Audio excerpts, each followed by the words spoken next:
salamat sa araw na ito. Amen. Maaari na kayong umupo. At bago namin simulan ang aming talakayan, nais ko munang ilakad sa inyo ang aming mga layunin. Ang una naming layunin ay, pagkatapos ng klase, ang mga estudyante ay naasahang nalaman ang kahalagahan ng komunikasyong Pilipino. Pangalawa, nalaman ang iba't ibang uri ng komunikasyong Pilipino at kung paano ito nakakatulong sa atin. At ang pangatlo, nalaman ang koneksyon ng mga uri ng komunikasyong Pilipino sa ating kultura at pagkakakilanlan bilang Pilipino. At ngayon, handa na ba kayong makinig sa aming mga talakayan? Magaling! Bago namin simulan at talakayin ang mga uri ng mga komunikasyong Pilipino, nais ko munang magtanong, sa inyong sariling pananaw, gaano nga ba kahalaga ang komunikasyong Pilipino? Tama! Magaling! Sapagkat ang komunikasyong Pilipino ay mahalaga dahil ito ay nagpapalalim ng ating pagkakaunawaan, nagtataguyod ng ating kultura, at nagpapatibay ng ating identidad bilang Pilipino. Sa pamamagitan nito, naipapasa ang mga tradisyon, pagpapahalaga at pagmamalasakit sa kapwa na natatangi sa isang bayan, sapagkat kung ating iisipin, napakahalaga ng komunikasyong Pilipino upang magkaunawaan ang bawat isa. At ito rin ay nagiging ating identidad bilang isang Pilipino na gumagamit ng wikang Filipino. Isang mapagpalang hapon sa ating lahat. Ako nga po pala si Binibining Labda Rose Prehinog at ang pamagat ng aming tatalakayin ay komunikasyong Filipino. At ang unang uri nito ay ang tsismisan. Ang tsismisan sa komunikasyong Filipino ay isang di formal na pag-uusap kung saan pinag-uusapan ang mga personal na bagay o buhay ng ibang tao. Karaniwang ginagawa ito bilang paraan ng pagbabahagi ng impormasyon, pagkikipagkapwa at pagtataguyod ng ugnayan sa komunidad. Bagaman, minsan ay nagdudulot din ng maling impormasyon o di pagkakaunawaan.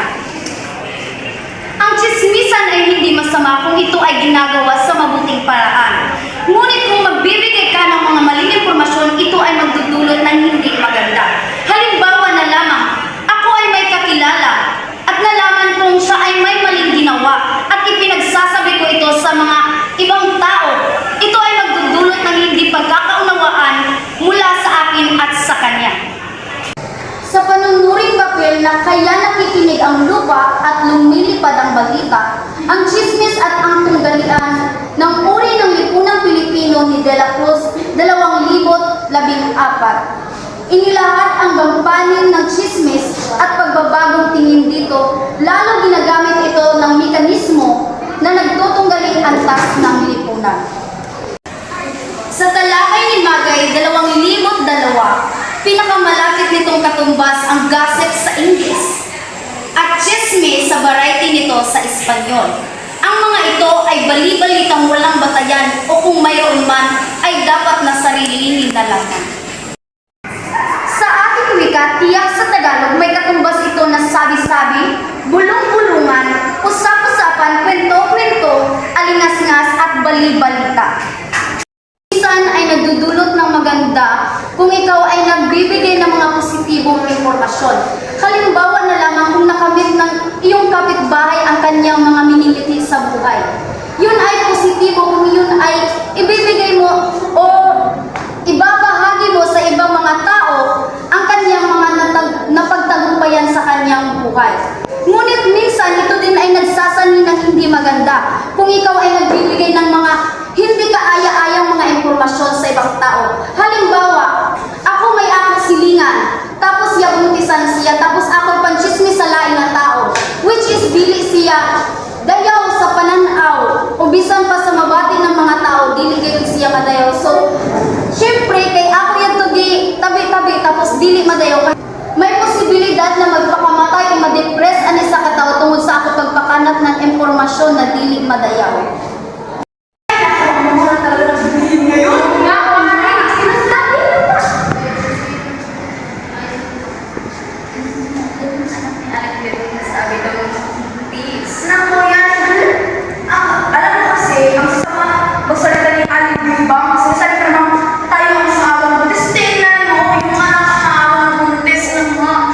Tingnan mo nga na.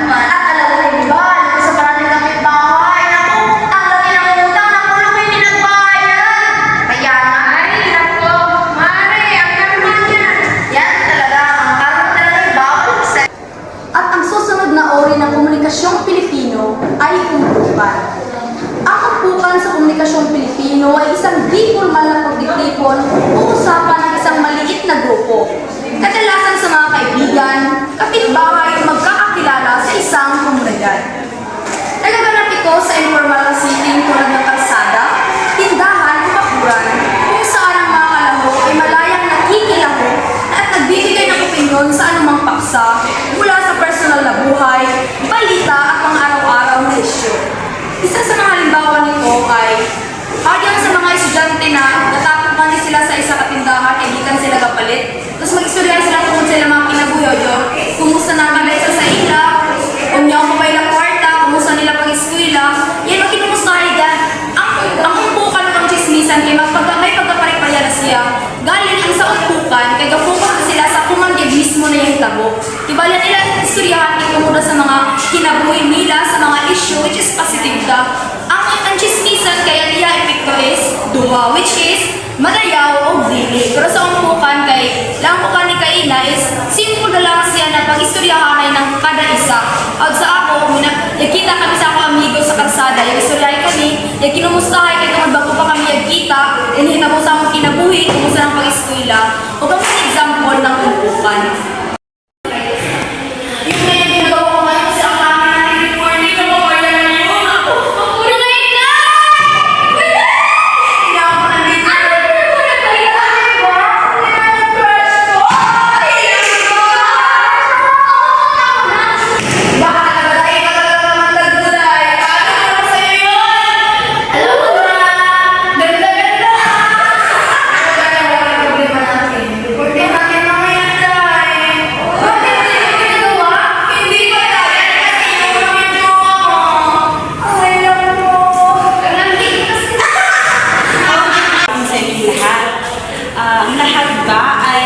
Nag-enjoy sa mga talakayin natin kanina.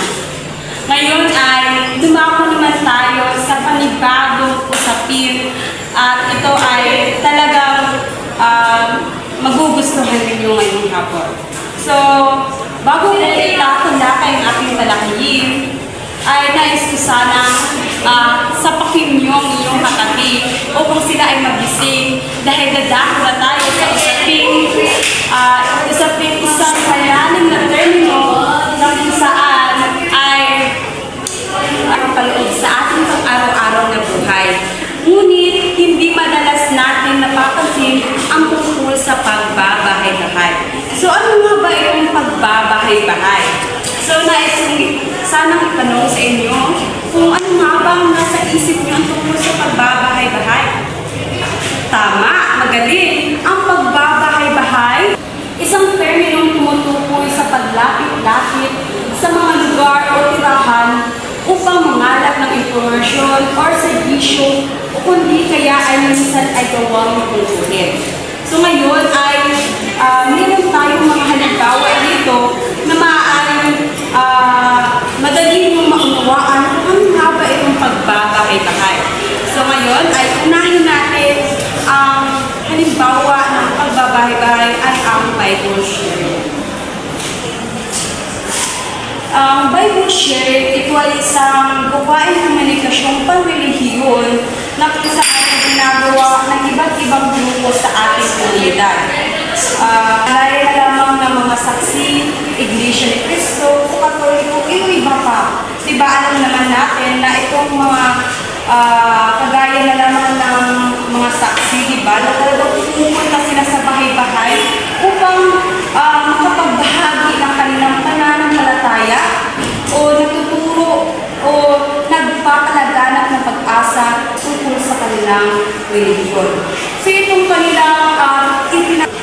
kanilang ginagawa ay hindi lamang upang magpatibay ng kanilang paniniwala, kundi pati na rin upang sa pagpalaganap ng pagkakaisa o pagkakabuklod-buklod ng kanilang binibigsitahan. So ngayon, dumako naman tayo dito sa pangalawang halimbawa ay ang pag-aalok ng produkto. So, ano nga ba ang nasa isip nitong pag-aalok ng produkto? Ito ay isang gawaing negosyo na kung saan ay mahusay ka sa komunikasyon upang ikaw ay makabenta. So isa dito sa mga halimbawa ng negosyo ay ang pagpapautang ng mga gamit pang kusina, mga kosmetika,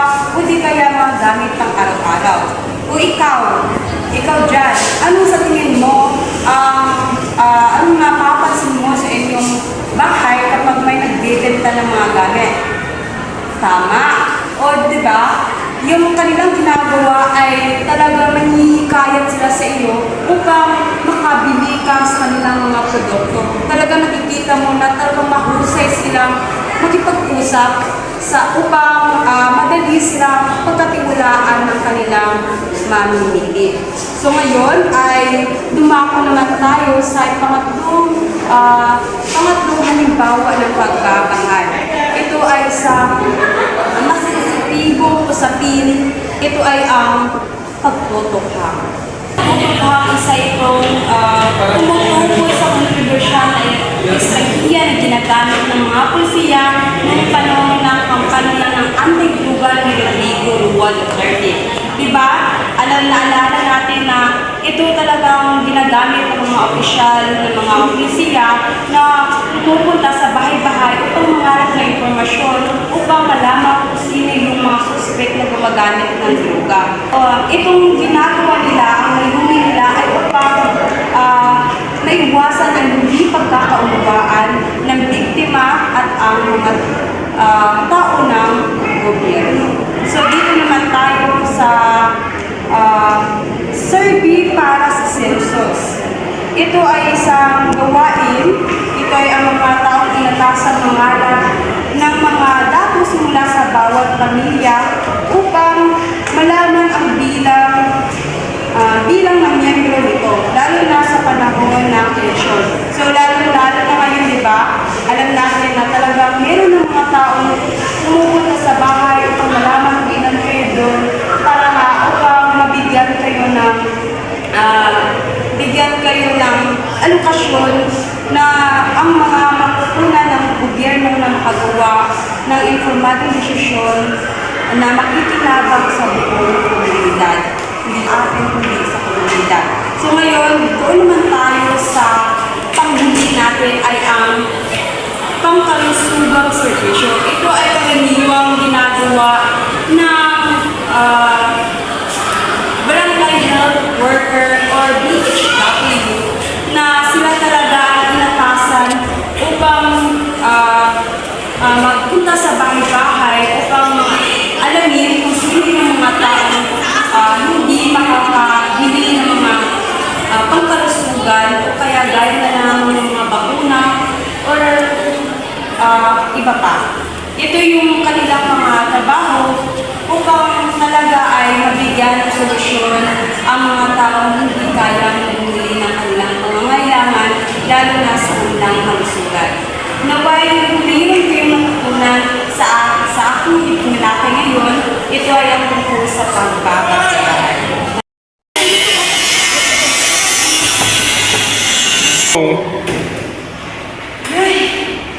Magandang umaga po. Ma'am, baka gusto niyo pong pumili ito po. Mas haplas, pero panyawan, linimin. Epektibo to ma'am, talagang tanggal na nakasakit mo sa katawan. Pati katawan mo, tanggal rin. Bumili ka na po. Talaga? Oo nga ma'am. Magkakit mo na. Hindi ka po. Magiging kamay ng mga nagiging ako ba? Ay nako, kadalasan sa mga ganyan, hindi totoo yung produkto. Nako ma'am, iba pa po sa amin ma'am.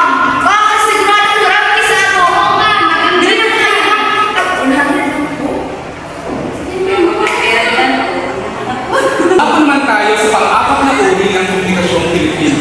Ito ay ang pulong bayan. Ano nga ba ang pulong bayan? Ang pulong bayan sa komunikasyong Pilipino ay isang pagtitipon kung saan direktang nag-uusap ang mga miyembro ng komunidad upang talakayin at utasin ang mga isyong pangkakayanan. Sa makatwid, ang pulong bayan, ito ay sa formal na pakikipag-ugnayan o pakikipag-komunikasyon ng mga pangkat ng mga tao sa isang komunidad. Dito, tinatalakay ang pagsang-ayon, pagbabahagi ng mga impormasyon, pakikipagsunduan ng alimang mga bagay para sa ikuunlad ng isang pangkat o pamayanan. Dito, maaaring sabihin ng mga kalahok ang kanilang mga salubin.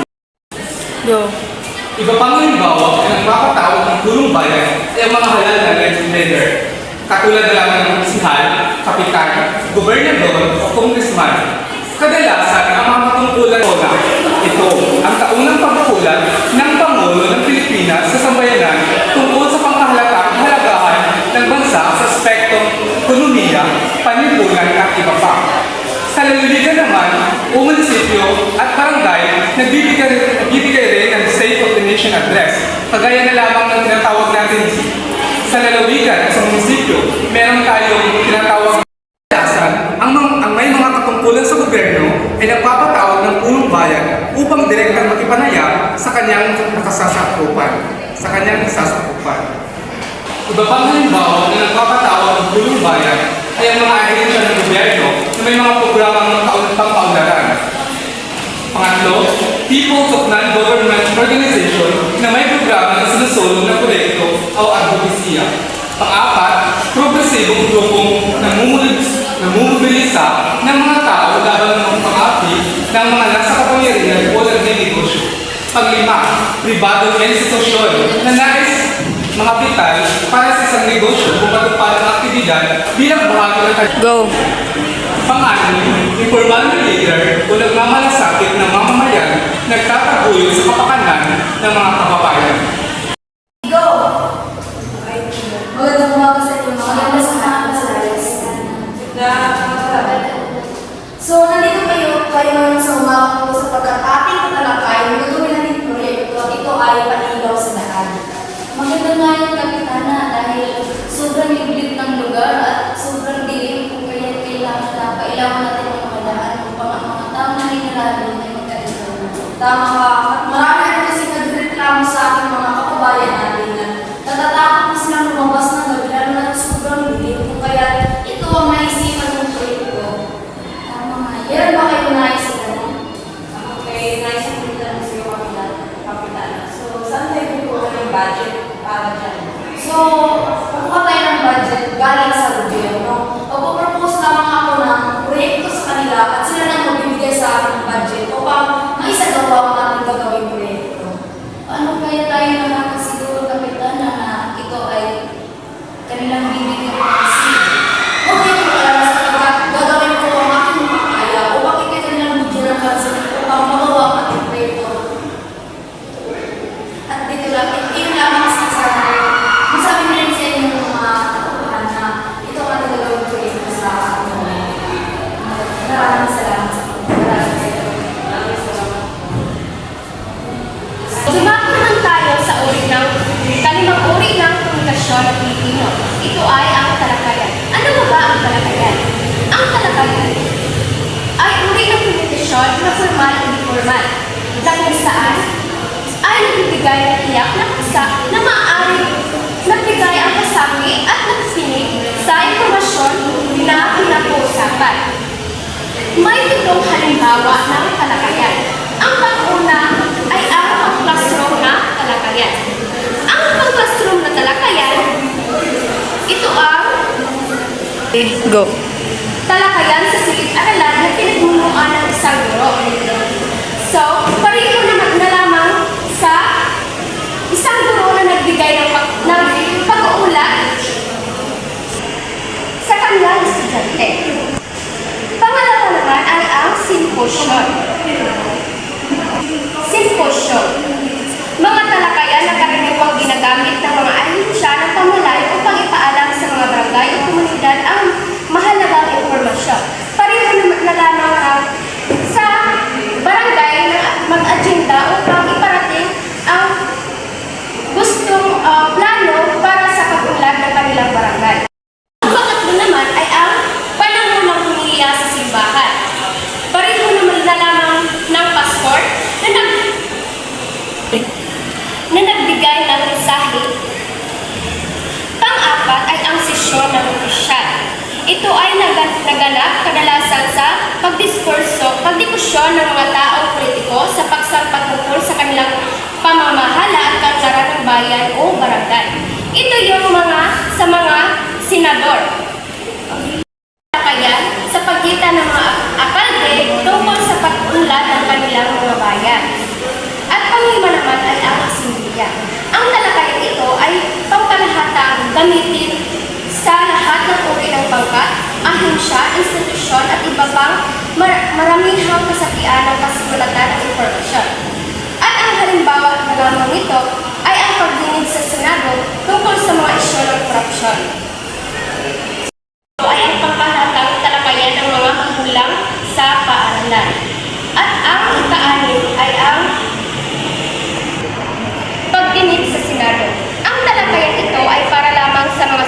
sa mga paksang isyong panlipunan alinsunod sa kanyang tungkulin. Pareho na lamang sa talakayan ng korupsyon.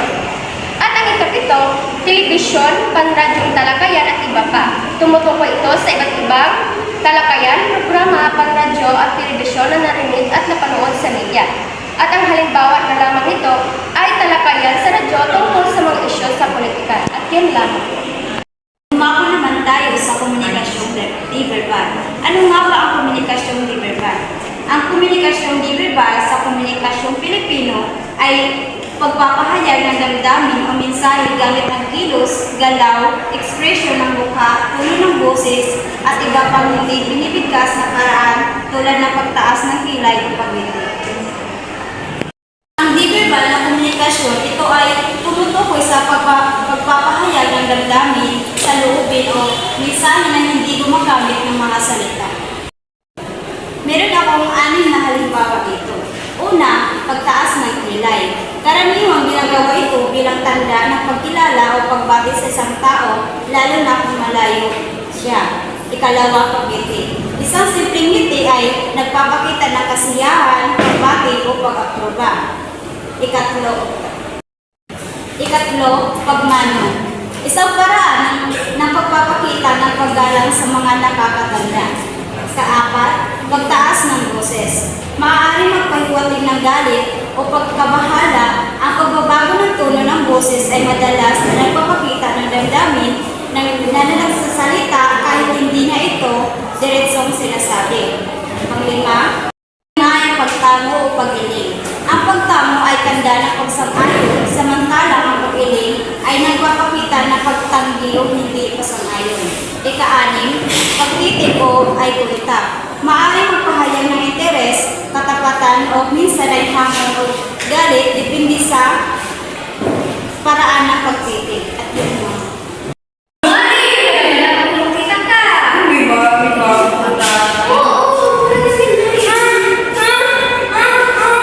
Manahimik ka muna, anak, kasi iba yung bibili natin. Magkano po ba yung cellphone? Sa ano? 5,000 na lang na. Huwag muna, anak. Pesos lang, bilhin na. Bibilin ko po muna yung cellphone. Ito, Saan sa inyo? ito po. Ito.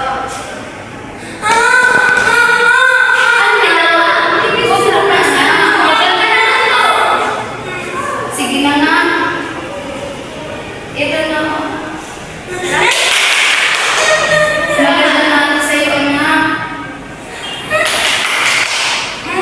Tumigil na kayo. Hindi baliw yung anak ko. May kapansanan siya pero hindi siya baliw.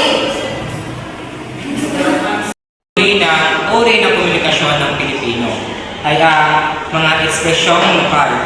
Ang mga ekspresyong lokal sa komunikasyong Pilipino ay mga salitang pareala o pahayag na may nagtatanging o lugar sa isang partikular na rehiyon o kultura sa Pilipinas. Kabilang dito ang mga salwikain, sabihan, idioma at mga sariling wika o dialekto. Sa ekspresyong lokal daw, lokal ay nagpapakita ng pagkakaiba-iba ng wika, kultura sa Pilipinas. Isang halimbawa ng ekspresyong lokal ay bahala na. So, ang kasabot si Ano, yung mahala na pa na ang tananan ng kabali mo magpaigo sa imo kabali. Hala na yan, mahitabo or malimako siya. Then ikadua, nasa Diyos ang awa sa tawang gawa na ang pasabot is sa Ginoo Dagay. Sa pangalawang halimbawa ng ekspresyong lokal ay nasa Diyos ang awa sa tawang gawa. Na ibig sabihin na ang Ginoo lang bahala ka nato na basta galiw kita ng tadong huwag na kita mapasagan. Dito lang nakatapos at sana mayroon kayong natutunan. Ay, nakakapagod ang mga bago. Uy, bilis na ito nalungkot. Ano nangyari sa'yo? Ang dami kasi mga problema, lalo-lalo na sa pinansyal. Ano ba bang bago? Ay, naku. Huwag kang mag-alala. Sa Diyos ang awa, sa tao ang gawa. Mahala na. Alam ko tayo. Oo nga, ikaw pa ba naku? Ikaw pa malakas. Pero minsan, kailangan talaga gumamit sa o talim para mabuhay. Yan talaga sa aking pagkakayanan.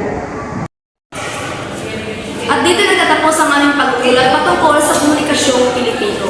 Akin munang ulitin, ano ang mga uri ng komunikasyong Pilipino? Tama, ang una ay chismisan, pangalawa ay umpukan, komunikasyong di-verbal, pangbahay-bahay, pulong bayan, talakayan, at mga ekspresyong lokal. Naway meron kayong natutunan sa aming mga pag-uulat ngayong araw. Maraming salamat sa inyong pakikinig.